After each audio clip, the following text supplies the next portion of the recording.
आज के इस वीडियो में हम जानेंगे smart study versus hard study. देखो कई लोग बोलते हैं यार स्मार्ट वर्क करो, हार्ड वर्क करने से क्या होता है? हार्ड वर्क मतलब गधे की तरह मेहनत करना। स्मार्ट वर्क करो, आज का ये जो मॉडर्न जमाना चल रहा है इसमें जो स्मार्ट वर्क नहीं करे वो पीछे रह जाएगा। तो आज की इस वीडियो में हम जानेंगे कि एक्चुअली स्मार्ट वर्क क्या है, हार्ड वर्क क्या है। आप अगर नहीं जानते स्मार्ट वर्क करना कैसे करते हैं तो कैसे करते हैं, वो सब चीज़ों के बारे में बात करेंगे। एक्चुअली में जो स्मार्ट वर्क होता है ना वो हार्ड वर्क से ही निकल के आता है। हम धीरे धीरे यहाँ पे जान जाएंगे, पूरा वीडियो देखोगे तो आप जान जाओगे। देखो हार्ड स्टडी का मतलब हम एक-एक डेफिनेशन से जानेंगे, थोड़ी-थोड़ी यहाँ पे डेफिनेशन की भी बात करेंगे, थोड़ा-थोड़ा जानेंगे भी। हार्ड स्टडी का मतलब होता है ज़्यादा नंबर ऑफ आवर्स, मतलब यहाँ पे क्या होता है पहले ये भी समझो स्मार्ट स्टडी। और स्मार्ट स्टडी का मतलब हम स्ट्रैटेजी के साथ, सपोज़ एक लड़का है, वो अपने टारगेट बना के चल रहा है कि भाई मुझे इतना चीज़ पढ़ना है, ठीक है? और मुझे सपोज़ ट्रिग्नोमेट्री रिवीज़न करना है, ये चीज़ रिवीज़न करना है, ये चीज़ रिवीज़न करना है और ये चीज़, ये केवल 4 ही चीज़ रिवीज़न करना है। ये है स्मार्ट वर्क। वहीं पे एक दूसरा बच्चा है, वो केवल इतना जानता है कि भाई मुझे बस पढ़ना है, इतने घंटे पढ़ना है, बस इतना पढ़, वो ये नहीं जानता कि मुझे क्या पढ़ना है, मेरा पेपर कब है, मेरा क्या चीज़ है। वो मतलब कुल मिला के प्लानिंग करके नहीं पढ़ता। वही अपनी हार्ड स्टडी है, वही अपना हार्ड वर्क है। लेकिन अब मैंने आपसे बोला कि हार्ड वर्क से ही अपना स्मार्ट वर्क आ रहा है। जब वो इस तरीके से हार्ड वर्क करते जाएगा, करते जाएगा, करते जाएगा, जब उसको रिज़ल्ट नहीं मिलेगा, वो देखेगा कि ये वाला लड़का तो मेरे से कम पढ़ रहा है, लेकिन मैं इससे ज़्यादा पढ़ रहा हूँ, तो मेरे नंबर कैसे कम आ रहे हैं? तो ये देखते जाएगा, देखते जाएगा, देखते जाएगा। उसके पास एक एक्सपीरियंस डेवलप होगा, जो कि पहले धीरे-धीरे, धीरे-धीरे एक्सपीरियंस डेवलप होगा। और जब वो खुद ही एक दिन इजाद कर लेगा ये टेक्निक, वो खुद ही एक बार उसे महसूस होगा, नहीं भाई मुझे भी ना कुछ ऐसा करना चाहिए कि मैं भी कम पढूँ और कुछ ऐसा करके पढूँ कि हाँ, मैं भी ज़्यादा नंबर लेकर आ पाऊँ। उसके दिमाग में खुद चलने लगेगा ऐसा कि भाई मुझे भी अब टारगेट बना के चलने चाहिए। ऐसे होता है भाई सारी चीज़ें। कोई भी ये जो जो ये बंदा स्मार्ट वर्क कर रहा है, इसका मतलब ये नहीं कि इसके इसके पापा ने बताया, इसके टीचर ने बताया, इसके किसी रिश्तेदार ने बताया, नहीं। ये भी इससे पहले हार्ड वर्क ही करते था। लेकिन धीरे-धीरे, धीरे-धीरे इसके मन में एक दिन ऐसी लड्डू फूटी, ऐसे मोमबत्ती जली कि हाँ भाई, नहीं यार ऐसे कुछ नहीं होगा, देखो मैं मेहनत कर रहा हूँ, कुछ मिल नहीं रहा है।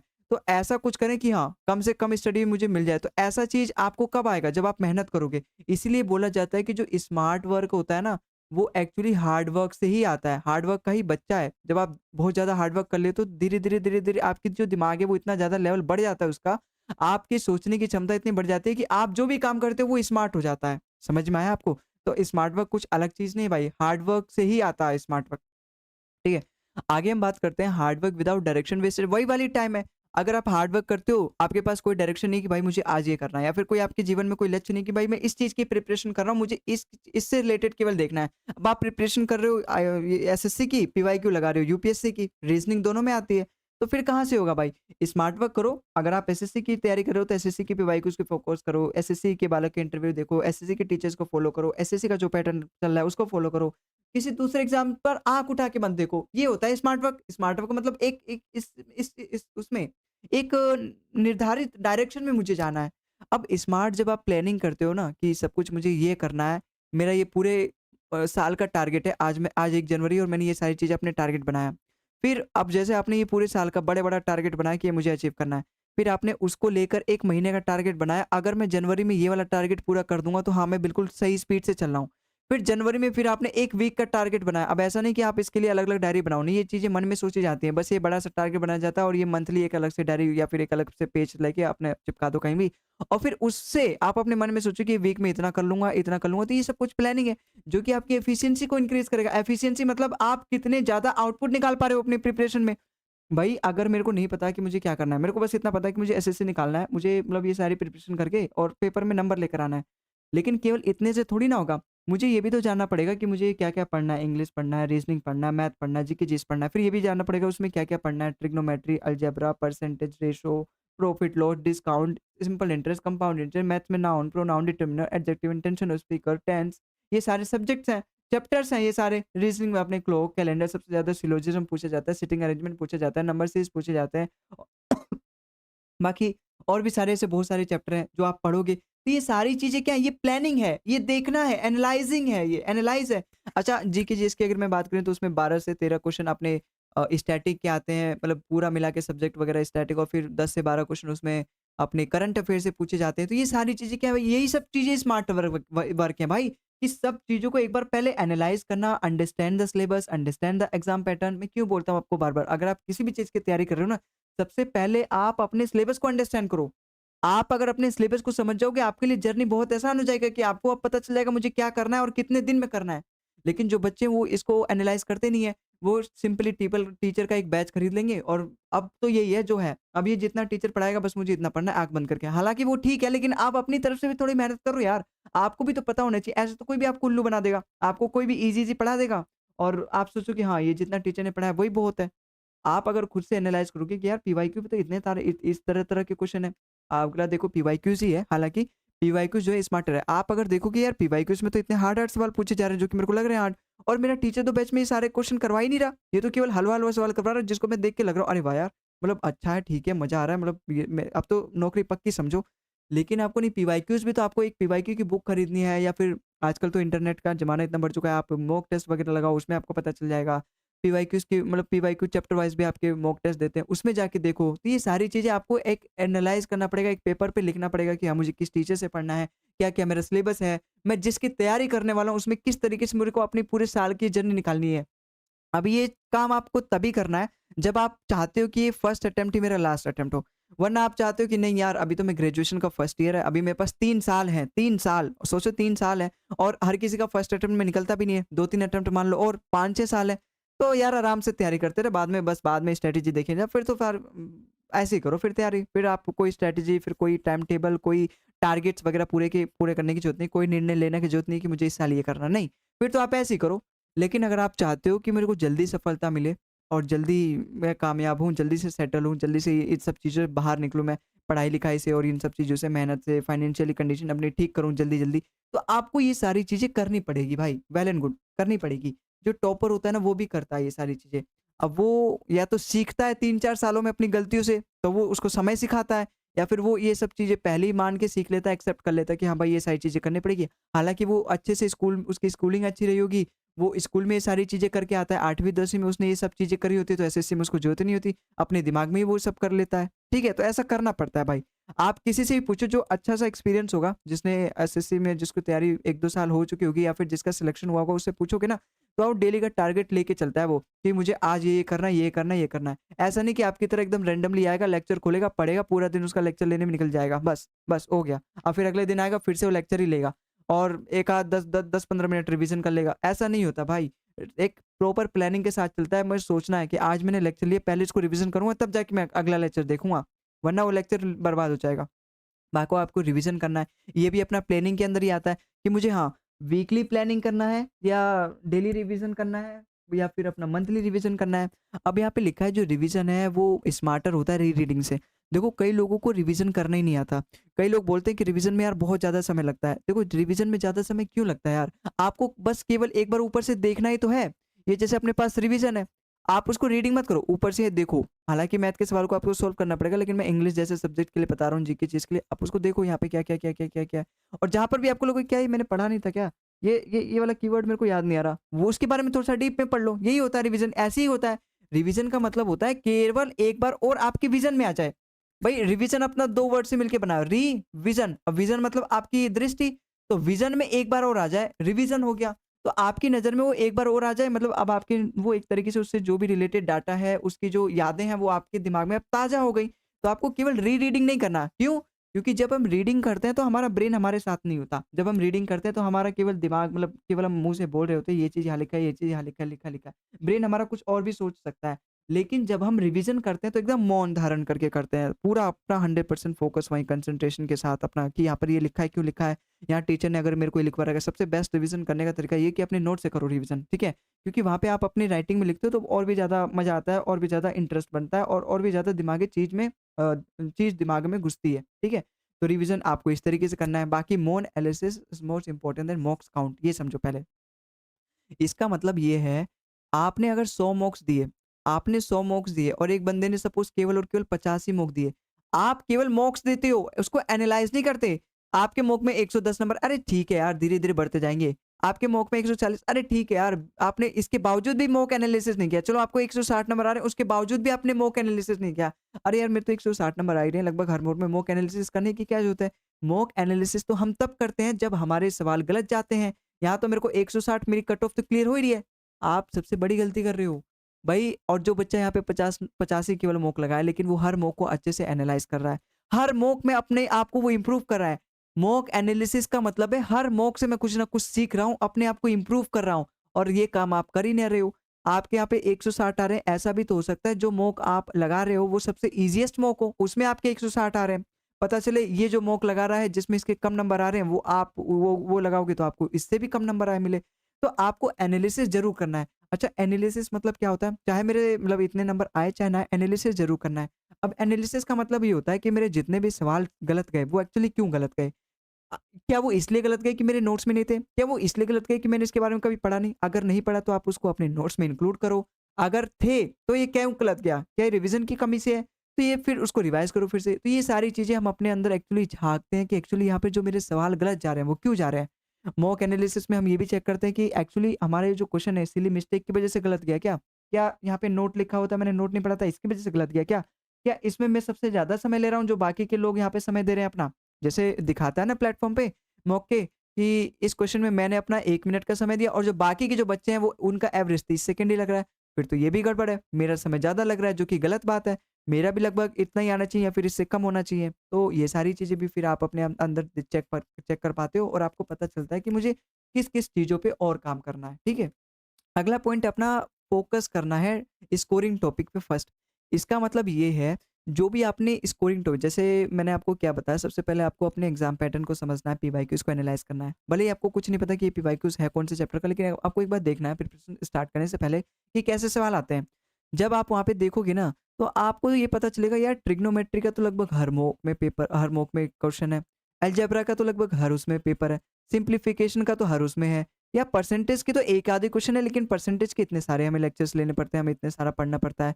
मतलब ऐसे-ऐसे आपको पता चलेगा कि ये सारे चैप्टर्स के क्वेश्चन जो हैं वो लगभग हर बार पेपर में आ ही रहे हैं। सिलोजिज़्म के तो यार हर बार आ रहे हैं पेपर में।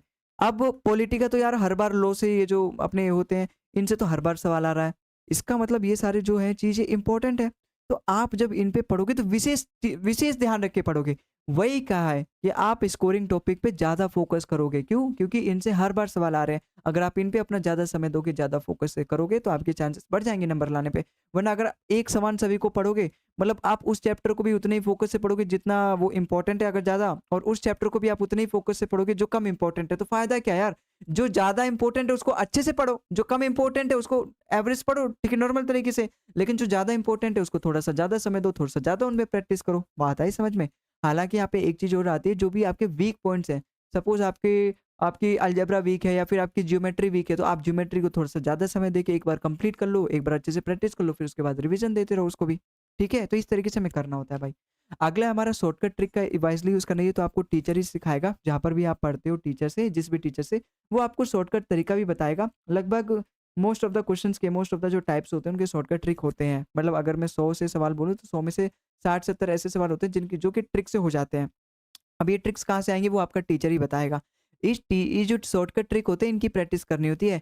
टीचर जो होगा वो आपको एक्स मान के भी करवाएगा और ट्रिक से भी करवाएगा। अब आप बोलोगे यार मुझे एक्स वाला समझ में आ रहा है, मुझे ट्रिक वाला समझ में नहीं आ रहा है इसलिए मैं एक्स की मेथड से करूँगा, तब तो आप वैसे ही गए।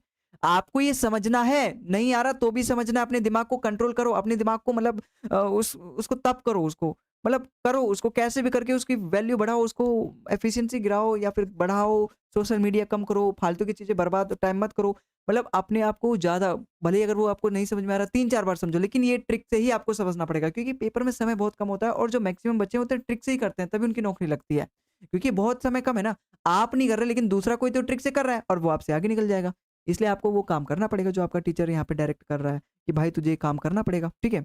बाकी consistency beat extreme study hour, यही है अपना यहाँ पे स्मार्ट वर्क। स्मार्ट वर्क कुछ और नहीं होता, स्मार्ट वर्क होता है कंसिस्टेंसी, कि आप कंसिस्टेंट है कि नहीं? अगर आप स्मार्ट वर्क कर रहे हैं लेकिन केवल संडे-संडे को कर रहे हैं, वहीं एक बच्चा हार्ड वर्क कर रहा है लेकिन कंसिस्टेंसी के साथ कर रहा है, तो आपका जो स्मार्ट वर्क है ना, वो उसके सामने ज़ीरो है क्योंकि consistency beats the talent, consistency is the king. तो आपको कोई सा भी काम करना है, कंसिस्टेंट होके काम करना है। कंसिस्टेंसी में बहुत बड़ी ताकत है भाई। अगर मैं एक पत्थर पे बूँद-बूँद करके पानी गिराऊँ तो उसको छेद कर सकता है, लेकिन एक ही बाल्टी गिरा दूँ पानी तो नहीं छेद कर सकता। तो कंसिस्टेंसी में बहुत ताकत है। हम कोई सा भी काम करें लेकिन कंसिस्टेंसी के साथ करें, यही अपना स्मार्ट वर्क है। कुछ दूसरा चीज़ थोड़ी ना स्मार्ट वर्क होता है। स्मार्ट स्टडी होता है सेव एनर्जी एंड टाइम। अब इसका मतलब क्या है? देखो अभी मैंने आपको क्या बताया कंसिस्टेंसी। अब कंसिस्टेंसी से ही आप इस पॉइंट को समझ सकते हो। भई अगर मैंने यहाँ पे लॉन्ग आवर्स मैंने पढ़ा, चलो ठीक है मैं हार्ड वर्क कर रहा हूँ। मैंने 3-4 दिन एकदम बहुत ही अच्छे से एक्सरसाइज़ेज़ किया, मतलब चलो मैं एक्सरसाइज़ेज़ से आपको समझाता हूँ। मैंने मेडिटेशन किया 3-4 दिन बहुत खूब, एकदम खूब दौड़ा 5-5 6-6 किलोमीटर दौड़ रहा हूँ, खूब एक्सरसाइज़ेज़ कर रहा हूँ, जिम जा रहा हूँ। लेकिन अगले 7-8 दिन कर ही नहीं रहा मैं। तो मेरे शरीर में दर्द होने लगेगा, बीमारियाँ पैदा होने लगेंगी, बीमारियाँ बनने लगेंगी, हर जगह दर्द होने लगेगा, पेन होने लगेगा मेरे जोड़-जोड़ में। लेकिन वहीं एक बंदा है वो केवल आधा घंटा ही एक्सरसाइज़ कर रहा है लेकिन डेली कर रहा है।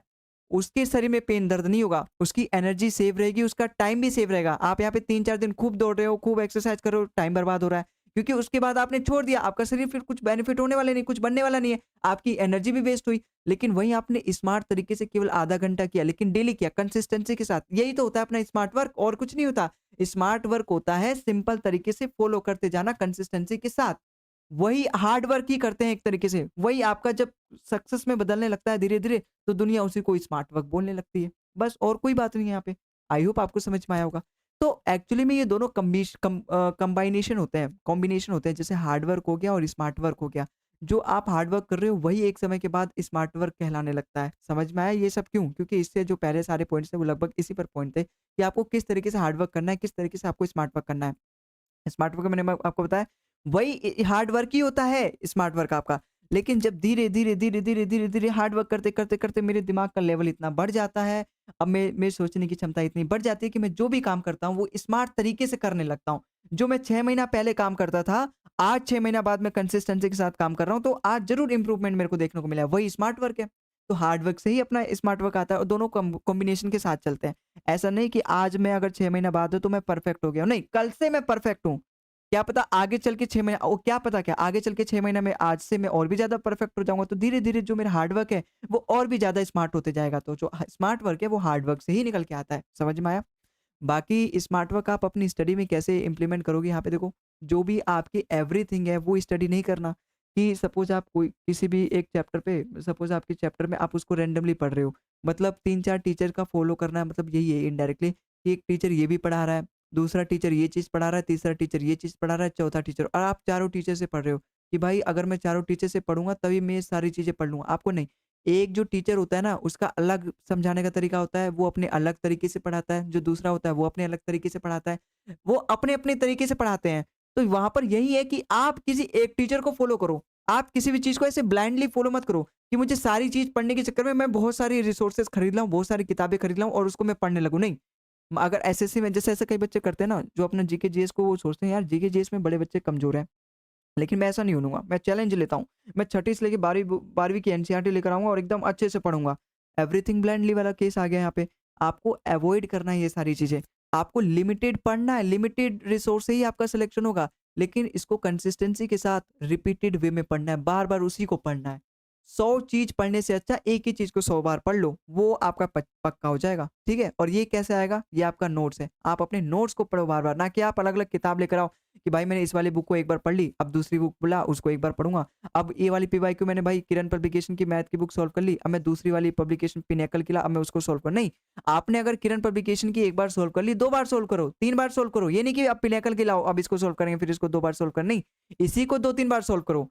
सारी चीज़ें आपको पढ़ने की ज़रूरत नहीं है, जो आप पढ़ रहे हो उसी को बार-बार पढ़ो, आपका कल्याण हो जाएगा। बाकी क्वालिटी स्टडी मैटर करती है देन क्वांटिटी। ये वही चीज़ है कि बहुत सारी बुक्स पढ़ने से अच्छा एक ही चीज़ को पढ़ो लेकिन कई बार पढ़ो। तो वही क्वालिटी एक तरीके से आपके अंदर डेवलप होने लगेगी। आप उसको बार-बार जब करोगे तो आप उसको एकदम आपके दिमाग में बैठ जाएगा और तुरंत वो क्लिक होने लगेगा कि इस तरह से इस सवाल को कैसे करते हैं। वहीं अगर आप क्वांटिटी पे फ़ोकस करोगे कि इतने सारे बुक्स अगर मैं लगा लूँ, मैं किरण की भी लगाऊँगा, मैं पिनाकल की भी लगाऊँगा और मैं अलग-अलग जो मेरे को कोचिंग से मिला है वो सारी बुक्स भी लगाऊँगा, तो मेरा हो जाएगा कल्याण। नहीं, आप एक ही बुक जो कि संपूर्ण बुक है, आप उसी को बार-बार लगाओगे तो तब आपका कल्याण होगा। समझ में आया होगा आपको। बाकी balance preparation give the best, इसमें वही है कि अगर आपको जैसे मैथ आपको अच्छी लगती है तो केवल आप मैथ में ही सबसे ज़्यादा समय दे रहे हो, नहीं भाई। मैथ भी आपको 50 में से 50 ही देगा, इंग्लिश भी आपका 50 नंबर का है, रीज़निंग भी आपका 50 नंबर का है और जीके जीएस भी आपका 50 नंबर, अगर मैं प्री की बात कर रहा हूँ तो। हालाँकि मेंस में ये चीज़ बदल जाती है, मेंस में ये 135 नंबर का हो जाता है, ये अपना 75 नंबर का हो जाता है, ये अपना 90 नंबर का होता है, ये अपना 75 नंबर का हो जाता है और ये अपना 90 नंबर का हो जाता है। तो यहाँ पर आपको मेंस के पर्सपेक्टिव से इंग्लिश को ज़्यादा समय देना चाहिए, क्योंकि ये हमें ज़्यादा नंबर देगा, 185 नंबर देगा टोटल, हालाँकि 50 प्री में और 135 इसमें। लेकिन प्री में अगर मैं देखूँ तो सारे सब्जेक्ट का लगभग इक्वल वेटेज है, तो आपको लगभग सारे सब्जेक्ट्स को बराबर-बराबर समय देना है भाई, समझ में आया? ये नहीं कि 50-50-50 का है तो मेरे को मैथ्स अच्छी लगती है, मैथ्स मेरी स्ट्रॉन्ग है तो उसी को मैं दूँ। बेस्ट रिज़ल्ट आपका तभी अप्लाइड होगा, तभी आपका आएगा जब आप सभी में बराबर, क्योंकि रिज़ल्ट जो आपका डिपेंड करेगा वो चारों सब्जेक्ट पे, केवल एक सब्जेक्ट पे डिपेंड नहीं करेगा। तो आपको बैलेंस करना है, सारे सब्जेक्ट्स को बैलेंस में लेके चलना है। समझ में आया? ये कुछ ऐसे पॉइंट्स थे जिनको आप अपने अंदर इम्प्लीमेंट करोगे तो आपका जो हार्ड वर्क है, जो आप कर रहे हो, वो एक्चुअली में स्मार्ट वर्क में ही बदल जाएगा। समझ में आया? तो हार्ड वर्क और स्मार्ट वर्क आपस में अलग-अलग चीज़ें नहीं है भाई। ये सेम ही है, बस इनको करते हैं हम इतनी कंसिस्टेंसी के साथ और इतनी शिद्दत के साथ कि जो हमारा स्मार्ट वर्क है, वो एक्चुअली में हार्ड वर्क जो है वही स्मार्ट वर्क में बदल जाता है एक समय के बाद। समझ में आया? तो आज की इस वीडियो में बस इतना ही। आई होप आपको वीडियो पसंद आई, वीडियो ज़रूर हेल्पफुल लगी होगी। अगर आपको वीडियो पसंद आए तो भाई वीडियो को लाइक कर देना, चैनल को सब्सक्राइब कर देना, क्योंकि इस तरीके की हेल्पफुल वीडियो हम आपके लिए हमेशा यहाँ पे लेकर आते रहेंगे। तो मिलते हैं हम अगले वीडियो में किसी और नए टॉपिक के साथ। तब तक के लिए जय हिंद, जय भारत।